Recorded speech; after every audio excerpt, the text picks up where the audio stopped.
கிறிஸ்துவுக்குள் பிரியமான அன்பு உள்ளங்கள் யாவரையும் என் அருமை ஆண்டவராம் இயேசு கிறிஸ்துவின் நாமத்தினாலே உங்களை நான் வாழ்த்துகிறேன். இன்றைய நாளிலே நமக்கு கொடுத்த வார்த்தையை நாம் தியானத்தில் கொண்டு வருவோமாக.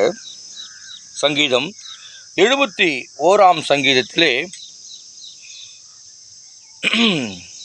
11 வசனத்தை நாம் வாசிக்க கேட்போம். தேவன் அவனை கைவிட்டார், அவனை தொடர்ந்து பிடியுங்கள், அவனை விடுவிப்பார் இல்லை என்றார்கள். எனக்கு அருமையான தேவ பிள்ளைகளே, சில நேரங்களிலே நம்மை தேவன் கைவிட்டு விட்டாரோ என்ற ஒரு பதற்றமான சூழல் நமக்குள் காணப்படும். சில வேளைகளிலே தேவன் என்னை மறந்து விட்டாரோ என்ற ஒரு எண்ணமும் நமக்கு உருவாகலாம். ஆனால் என் அப்பன் இயேசு ஒரு பொழுதும் ஒருவரையும் அவர் மறந்து போகிற தேவன் அல்ல. விடுதலை என்று ஒன்று வருகிறது என்று சொன்னால் அது தேவன் மூலமாக தான் நமக்கு விடுதலை வரும் என்பதை நீங்கள் இந்த காலை நேரத்திலே நீங்கள் புரிந்து கொள்ள வேண்டும். ஐயா, நீங்கள் வீடியோவில் நீங்கள் சொல்லிவிடலாம், ஆனால் எங்களுடைய நிஜமான வாழ்க்கையிலே நாங்கள் எப்படிப்பட்ட கஷ்டத்தை நாங்கள் அனுபவித்து கொண்டிருக்கிறோம் என்று எங்களுடைய சூழ்நிலையை நாங்கள் உணர்ந்துதான் நாங்கள் வேதனைப்படுகிறோம் என்ற ஒரு ஐயப்பாடு உங்களுக்குள்ளே காணப்படலாம். உண்மைதான், உங்களுக்கு பலவிதமான சோதனைகள் தான். மனுஷரால் சோதனைகள், பொருட்களினால் சோதனைகள், வியாதியின் காரணமாக உங்களுக்கு சோதனைகள், உங்களுடைய பிள்ளைகளுடைய திருமணத்தை குறித்து உங்களுக்கு கவலை இருக்கலாம்.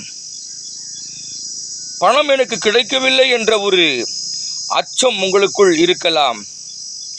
வேதனை நிறைந்த வாழ்க்கை உங்களுக்குள் இருக்கலாம். ஆனால் நான் உங்களுக்கு சொல்லுகிறேன், என் அப்பன் இயேசு ஒரு பொழுதும் உங்களை அவர் கைவிட தேவன் அல்ல.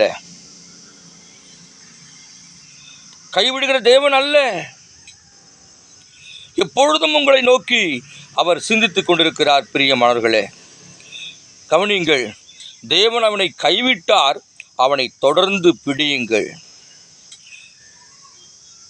உங்களை பிடிக்க பிசாசானவன் எத்தனையோ மனிதர்களை ஏவி விடலாம். பிசாசுடைய பிடியிலிருந்து உங்களை விடுவிக்க ஒருவரால் தான் முடியும். அவர்தான் என் அப்பன் இயேசு கிறிஸ்து. யோனாவை பாருங்கள். கர்த்தருடைய வார்த்தைக்கு யோனா கீழ்ப்படியவில்லை. பல வகையிலே அவன் ஓடினான். ஆனாலும் தேவன் அவனை கைவிடவில்லை. அவனை காப்பாற்றி அவனை கரை சேர்த்து பாருங்களே, எப்படிப்பட்ட ஆண்டவர் நமக்குள்ளே இருக்கிறார். எலியா நடுக்கத்தினாலே, ஐயா நான் சோர்ந்து போகிறேன், ஐயா எனக்கு உதவி இல்லை, பஞ்சம், கொடிய பஞ்சம். ஆனாலும் எலியாவை கர்த்தர் கைவிடவில்லை.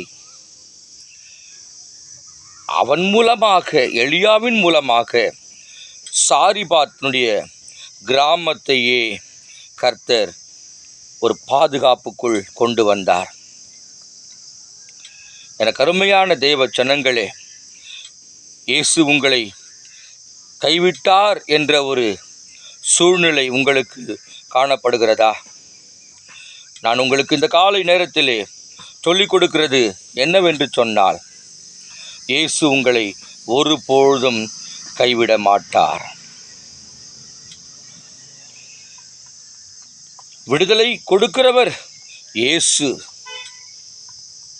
பணத்தேவையா, பொருள் தேவையா, திருமணமாகலையா, வியாதியா, வறுமையா, தரித்திரமா, பலவிதமான வியாதிகள் உங்களுடைய இருதயத்திலே ஆழ்த்தி கொண்டிருக்கிறதா? ஐயா நான் சோர்ந்து போகிறேன் ஐயா, எனக்கு பலனில்லை, நான் ஒன்றுக்கும் பிரயோஜனமற்றவன் என்ற ஒரு பதற்றம் உங்களுக்குள் காணப்படுகிறதா?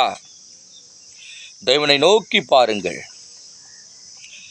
அவரை பார்த்த முகங்கள் பிரகாசம் அடைந்தது. அவர்கள் வெட்கப்பட்டு போனதில்லை. தேவனை மாத்திரம் நோக்கி பாருங்கள். அவர் மாத்திரம்தான் உங்களை விடுதலையாக்குகிறவர். ஜெபிக்கலாமா? பரலோக பிதாவே, இந்த வேளைக்காக ஸ்தோத்திரம். இயேசுவின் நாமத்தினாலே அப்பா, மனிதர்களால் எங்களுக்கு ஏற்படுகிறதான சோதனைகளிலே நீர் எங்களை கைவிட்டு விட்டோரோ என்ற ஒரு ஐயப்பாடு எங்களுக்குள் காணப்பட்டது. இப்பொழுது நாங்கள் அதை நன்றாய் புரிந்து கொண்டோம். நீர் எங்களை கைவிடுகிற தேவன் அல்ல என்பதை நாங்கள் தெளிவாய் புரிந்து கொண்டோம். ஆண்டவரே, இந்த வார்த்தைகளை கேட்கிற ஒவ்வொருவரையும் பரிசுத்த ஆவியானவர் பலப்படுத்தி அவர்களுடைய வாழ்க்கையிலே அவர்களுக்கு என்ன தேவையோ அந்த தேவைகளை கர்த்தர் இன்று காலை நேரத்திலே அவர்களுக்கு சந்திக்கும்படியாய் ஜெபிக்கிறேன். ஆசீர்வதியும். மீட்பராகிய இயேசுவின் நாமத்தினாலே வேண்டுகிறோம் நல்ல பிதாவே. ஆமேன், ஆமேன்.